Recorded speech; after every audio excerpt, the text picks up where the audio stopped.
大家问千万字，大家要和大家做伙来捌一日。咱新闻常常讲到，劝人做好代，较赢食早知。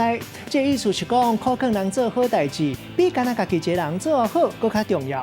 今仔日要甲大家小解这一日，咱同齐来看到这条十好劝，可劝的劝，读劝劝第三条。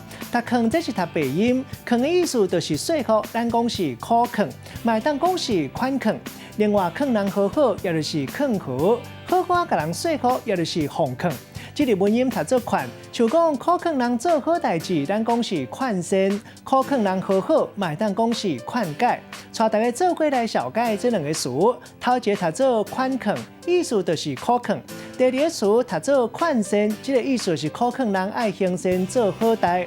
咱用一句话来举例，甲这两个词夹做伙。譬如讲，俗语咧讲，劝人有效千万句，未晓有效地高牛。这意思就是甲人劝善，劝人爱有效爸母。今仔日小解这一日读做劝，这是鼻音；另外文音读做劝，提供给观众朋友来参考。